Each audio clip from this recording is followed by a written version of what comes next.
उर्मिला की पांचों बहुओं को जब भी समय मिलता है वे आपस में गप्पे मारने लगती थी। यामिनी भाभी, चलो ना आज हम सब मिलकर कोई नाटक करते हैं। बात तो ठीक है, काम भी सारा निपट चुका है। एक काम करो, तुम मलका, सुमन, नीलम को बुला लाओ। पांचों बहुएं नाटक करने लगती हैं, तभी उर्मिला आ जाती है। बस कोई काम नहीं, ये फालतू के ड्रामे करती रहती हो।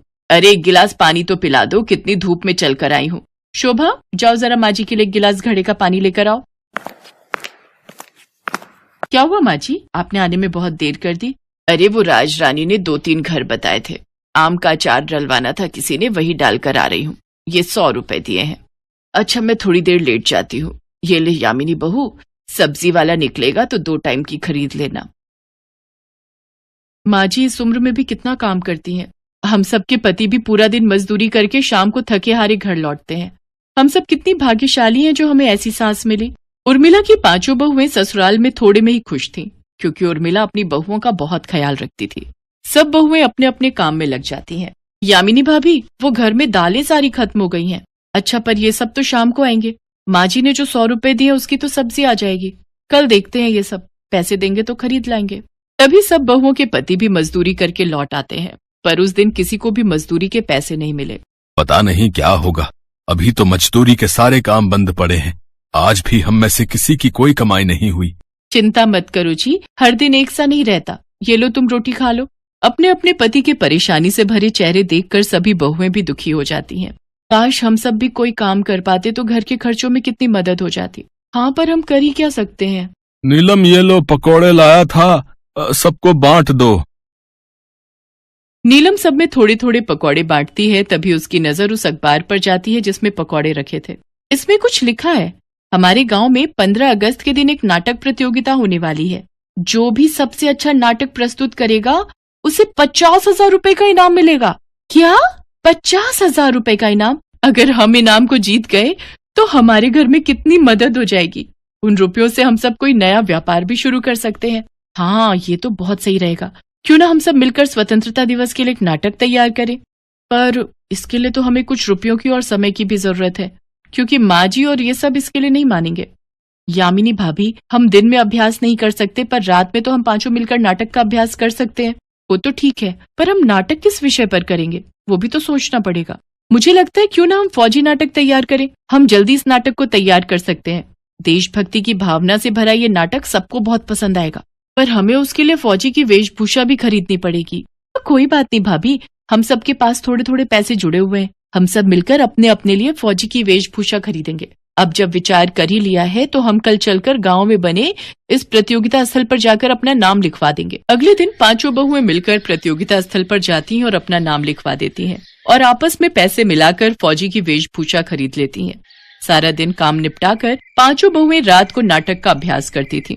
कुछ दिन तक सब बहुओं ने मिलकर बहुत अच्छा नाटक तैयार कर लिया। एक रात जब पांचों बहुएं छत पर नाटक का अभ्यास कर रही थी, तभी उन्होंने अपने बराबर में बने एक खाली घर से कुछ लोगों की आवाज सुनी। हमारे पड़ोस में तो कोई नहीं रहता, फिर ये किसकी आवाज आ रही है? पहले तो कभी नहीं आई। शोर मत करो, हम इनकी बातों को ध्यान से सुनते हैं। बहुएं देखती हैं कि बराबर वाले खाली मकान में बंदूक ताने कुछ आतंकवादी बात कर रहे हैं।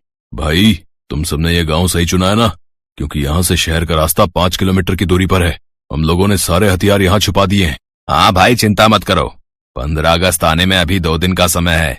हम कल शाम को ही यहाँ से निकल जाएंगे और शहर को बम से उड़ा देंगे। 15 अगस्त के दिन पूरे शहर को आजादी मिल जाएगी। हे भगवान, ये आतंकवादी इस घर में छुपे हुए हैं। हमें जल्द से जल्द पुलिस को इस बात की खबर देनी होगी। पर भाभी अभी तो रात का समय है, इन लोगों ने हमें पुलिस के पास जाते हुए देख लिया तो आतंकवादी सतर्क हो जाएंगे। भाभी हमें बिना किसी को बताए पुलिस स्टेशन जाना होगा, तभी ये आतंकवादी पकड़े जा सकते हैं, वरना शोर मच जाएगा। ठीक है, तुम सब धीरे धीरे सीढ़ियां उतरकर दरवाजे तक पहुंचो। ध्यान रहे माँ जी और इन सब की आंख ना खुले। पांचों बहुओं ने फौजी की वेशभूषा पहनी हुई थी, पर उस समय उन्होंने उस चीज को नहीं देखा। उन्हें तो सिर्फ आतंकवादियों को पकड़वाना था ताकि वो किसी को कोई नुकसान न पहुंचा सके। वे सब पुलिस स्टेशन पहुंचती हैं और पुलिस को इस बात की खबर देती हैं। पुलिस अलर्ट हो जाती है। वहीं से फौज को भी फोन मिलाया जाता है। मोहल्ले वालों को पुलिस सतर्क कर देती है। सब तरफ शोर मच जाता है। उर्मिला और उसके पांचों बेटे भी अब तक जाग चुके थे, पर बहुएं तो घर में थी ही नहीं। सब घबरा गए। क्या कहा? बहुएं घर में नहीं है? आखिर गई कहाँ? तुम सबको पता है हमारे बराबर वाले घर से आतंकवादी पकड़े गए हैं। मेरी तो जान निकल रही है। अरे कोई पता करो, हमारी बहुएं कहाँ हैं? उर्मिला देखती है पुलिस और फौज बराबर के घर में छुपे आतंकवादियों को पकड़ चुकी थी, पर पुलिस के साथ बहुएं भी फौजी रूप में थी।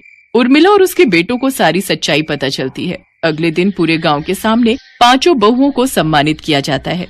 अब आप सबको ये जानकर बेहद खुशी होगी कि हमारे गांव की होनहार और साहसी बहुएं जो कि फौजी लिबास में थी, उन्होंने अपनी जान पर खेलकर पुलिस को आतंकवादियों के बारे में बताया। हाँ, और आज इन्हीं के कारण जो है खतरनाक आतंकवादी पकड़े गए हैं भैया। पूरे गांव की तरफ से इन्हें सम्मानित किया जा रहा है और मुझे पता चला है कि आप 5 बहुओं ने फौजी का लिबास स्वतंत्रता दिवस पर होने वाली प्रतियोगिता के लिए पहना था। तो मैं आप सबको ये सूचित करना चाहता हूँ कि वो प्रतियोगिता आप 5 बहुएं जीत चुकी हैं। मुखिया जी की बात सुनकर 5 बहुएं खुशी से उछल पड़ती हैं। उर्मिला अपनी बहुओं पर गर्व करती है कि आज उसकी बहुएं जिस फौजी लिबास में थीं, उतना ही उन्होंने साहस का काम किया था। बहुओं का सम्मान पूरे गांव और आसपास के शहर में हो चुका था। सब लोग इंटरव्यू लेने के लिए उनके घर आ रहे थे। धीरे धीरे 5 बहुओं के कारण घर की आर्थिक तंगी भी ठीक हो गई। बहुओं की मेहनत रंग लाई। उर्मिला के बेटे और 5 बहुएं मिलकर जमीन और खेती का व्यवसाय करने लगे।